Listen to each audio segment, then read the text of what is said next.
ஆட்சி வந்தால் மட்டும்தான் குழந்தை முதல் பல்லு முளைக்கிற குழந்தை முதல் பல்லு போன பாட்டி வரைக்கும் பாதுகாப்பாக இருக்க முடியும். ரயில்வே ஸ்டேஷன்ல இந்தி அழிக்காங்க.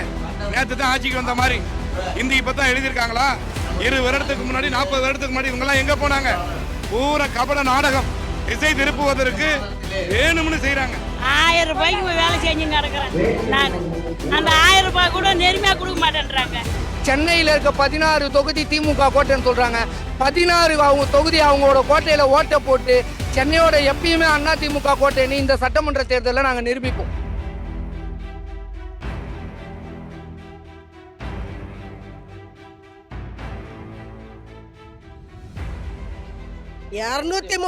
தொகுதி நாங்க தான் திருப்பி வச்சு கேக்குறேன்.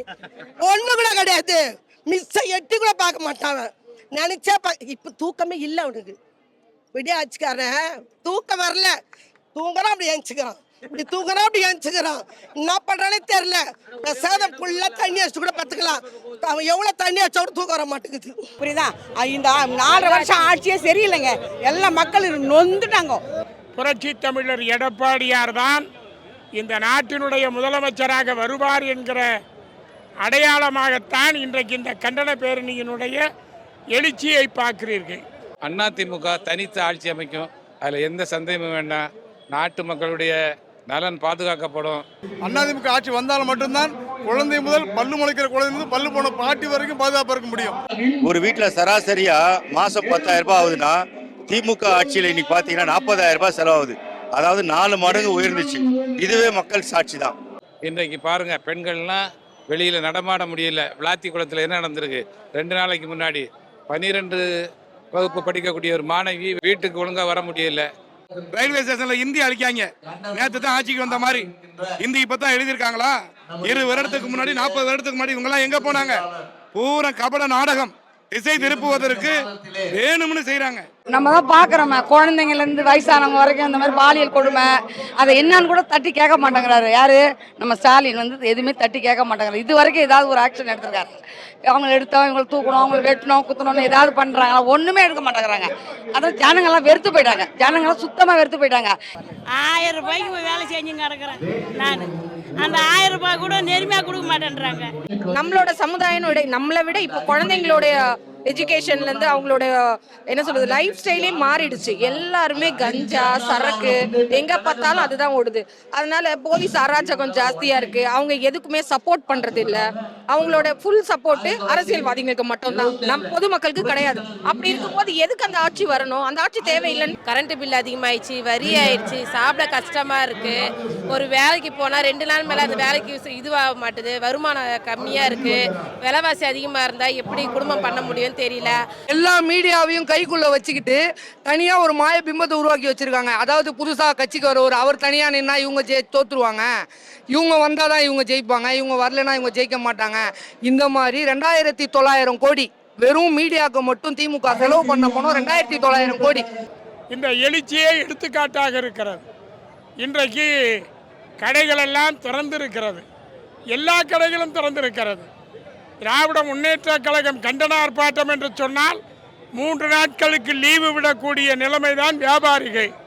அந்த நிலைமை மாற்றப்பட்டு இவர்கள் வந்தால் துயரம் இருக்காது என்கிற நம்பிக்கையோடு இன்றைக்கு கண்டன ஆர்ப்பாட்டம் என்று தெரிந்தும் அவர்கள் பாட்டுக்கு அவர்கள் வேலையை வியாபாரத்தை நோக்கத்தோடு செய்து கொண்டிருக்கிறார்கள்.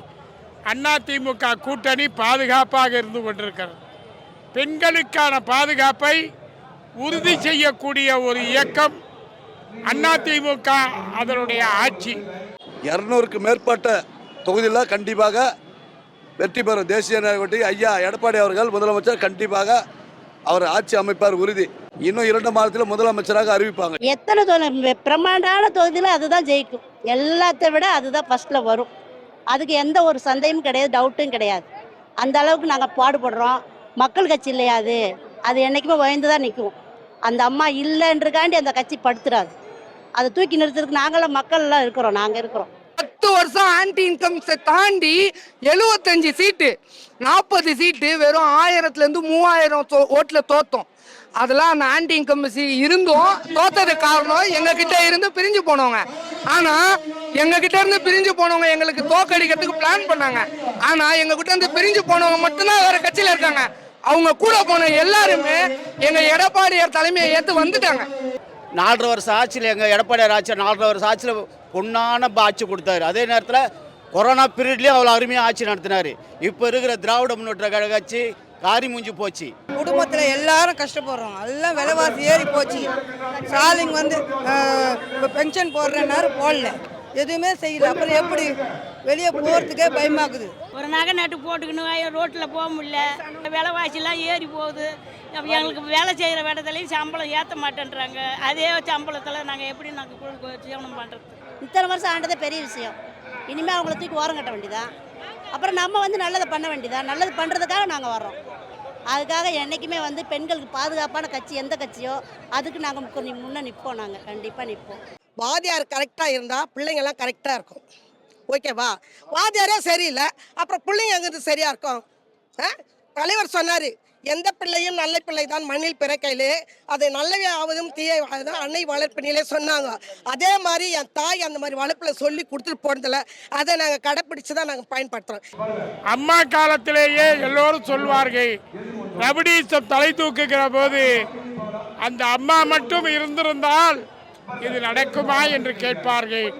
ரவுடிகள் எல்லாம் ஓடி ஒளிந்த ஆட்சி அதிமுக ஆட்சி. அதிமுக ஓட்டு போட்டால் துயரம் இருக்காது, திமுக ஓட்டு போட்டால் நிம்மதி இருக்காது. அதிமுக ஆட்சி வந்தால் ரவுடியெல்லாம் அடங்கி ஒடுங்கி இருப்பான், பப்ளிக் சுதந்திரமா இருப்பான். திமுக ஆட்சி வந்தால் பப்ளிக் பயந்து இருக்க, ரவுடி சுதந்திரமா இருப்பான். நாளைக்கு அமாவாசை, அடுத்த அமாவாசைக்கு தேர்தல், அதுக்கு அடுத்த அமாவாசைக்கு மே 12 எடப்பாடியார் பிறந்த நாள், முதலமைச்சர் ஆயிடுவார். சென்னையில் இருக்க 16 தொகுதி திமுக கோட்டைன்னு சொல்றாங்க. 16 அவங்க தொகுதி அவங்களோட கோட்டையில ஓட்டை போட்டு சென்னையோட எப்பயுமே அதிமுக கோட்டைன்னு இந்த சட்டமன்ற தேர்தலில் நாங்கள் நிரூபிப்போம். இன்றைக்கு புதுசாக யாரெல்லாமோ வர்றாங்க. எல்லாருமே எம்ஜிஆர் ஆக முடியாது. எம்ஜிஆர்னா எம்ஜிஆர் ஒருவர் தான். உலகத்திலேயே உலக நாயகன் புரட்சி தலைவர் எம்ஜிஆர் மட்டும்தான். எல்லாருமே நாங்கள் வந்து எம்ஜிஆர்னு சொல்லிட்டு வந்தால் யாருமே மதிக்க மாட்டாங்க. அவங்களுக்கெல்லாம் வந்து எந்த தகுதியும் கிடையாது. இத்தனை ஆண்டு காலத்தில் அம்மா நிறைய சாதனை செய்திருக்கிறாங்க. 1-2 செய்யல. குழந்தை கருவில் இருந்து தொட்டில இருந்து காடு போற வரைக்குமே குழந்தைங்களுக்கு கல்விக்கு, ஹாஸ்பிட்டலுக்கு, படிப்புக்கு, லேப்டாப் கொடுக்கறது, சீமந்தம் பண்ணது, கல்யாணம் பண்ணி வச்சது, தாய் தகப்ப இல்லாதவங்களுக்கு எல்லாமே செஞ்சது எல்லாமே எங்கள் புரட்சி தலைவி அம்மா தான். அந்த வழியில் எங்கள் எடப்பாடி அண்ணன் வந்து இருக்கிறதுனால இந்த ஓட்டு 234 தொகுதியும் மக்கள் வந்து ஓட்டு கன்ஃபார்மாக போடுவாங்க. நாங்கள் தான் ஜெயிப்போம். எத்தனை கூட்டணி வந்தாலும் இல்லைனாலும் அது இதோட மிஸ்ஸே கிடையாது. புரியுதா? அவ்வளோ சாதனை செய்தாங்க. அந்த வழியில தான் எங்கள் அண்ணன் எடப்பாடி அண்ணனும் அரசியல் பண்ணுவார், இன்னமும் பண்ணுறாரு. ஏன்னா எங்கள் அம்மா இருந்த காலத்தில் பிடிச்சா கூட போலீஸ்கிட்ட போயிட்டு அவனை கேஸ் போட்டு, கட்சிக்காரனா கூட கேஸ் போட்டு பனிஷ்மெண்ட் கொடுப்பாங்க. 11 காலேஜ் எடுத்துன்னு வந்து வச்சார். இந்தியாவிலே எங்கேயுமே கிடையாது, தமிழ்நாட்டில் மட்டும்தான் இருக்குது. அவர் ஒரு சாதனை, அந்த பெரிய சாதனை. அந்த படிப்புக்காக முக்கியத்துவம் கொடுக்குறது அவர் ஒண்டி தான். இவங்களெல்லாம் முடியாது, சொல்லுவாங்களே தவிர செய்ய முடியாது. அம்மா இல்லம் கொடுத்தாங்க, அனைவருக்கும் வீடு கொடுத்தாங்க. ஆனால் இவங்க ஆட்சியில் என்ன பண்ணாங்க? ஒன்றுமே பண்ணாங்க இல்லை. குடும்ப ஆட்சி, குடும்ப ஊழல், வன்முறை, அவங்கள சுற்றி தான் மாஃபியா பண்ணுறாங்களே தவிர யாருக்குமே எதுவுமே பண்ணலை. அவங்க சொல்ல போனா ஸ்டாலின் என்ன சொல்றாரு? வெல்வோம் ஒன்றே ஒன்றுங்கிறாரு. அவர் ஒன்று தான் ஜெயிப்பார். 233 என்டிஏ கூட்டணி ஜெயிக்கும்.